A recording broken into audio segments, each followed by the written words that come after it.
cuisine, ta skincare.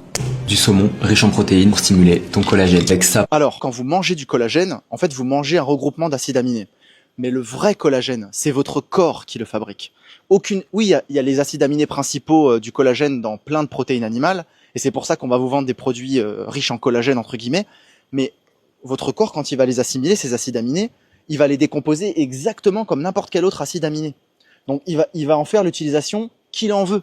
Alors oui, potentiellement, il va faire du collagène, mais il y a un truc super important pour que votre corps fasse du collagène, c'est la vitamine C.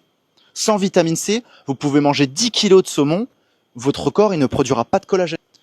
Avec sa peau qui renforce ta peau. Alors, il faut comprendre une chose, c'est que là, voilà, on entend ce cher Samy en train de manger la peau du saumon qui est complètement cramée. Je sais pas si ça vous dit quelque chose, la réaction de Maillard, les produits de glycation avancée, quand on mange quelque chose de cuit, en fait, il y a une déformation qui se passe au niveau des protéines, des carbohydrates et des graisses, qui fait qu'en fait, c'est ça qui crée cette texture un peu carbonisée.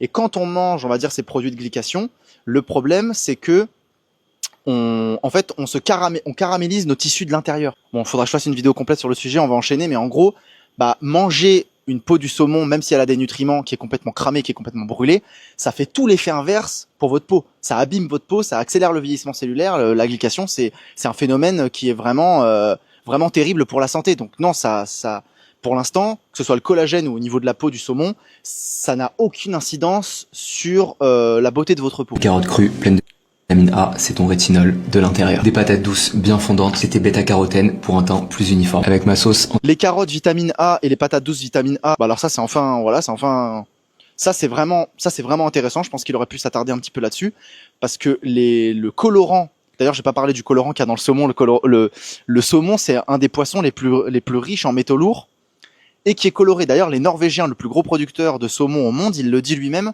Notre saumon n'est pas bon pour la santé. On a retrouvé des polluants éternels au fin fond de l'Antarctique. Vous croyez qu'il y a quoi dans le saumon? Et justement, en plus des antibiotiques, il y a ce colorant orange. Et là, ce colorant orange, ça aurait pu en faire sens d'en parler parce que il y en a plein dans les carottes et dans les patates douces. Effectivement, c'est intéressant de manger cette vitamine A. C'est ton sérum bonne mine. Du chou rouge gorgé d'antioxydants pour le vieillissement de ta peau. C'est ton sérum protecteur.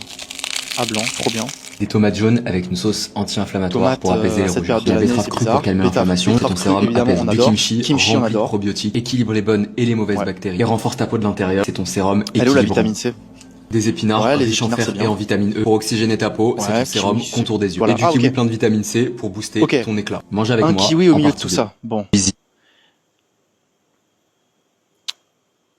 Passez une pure journée.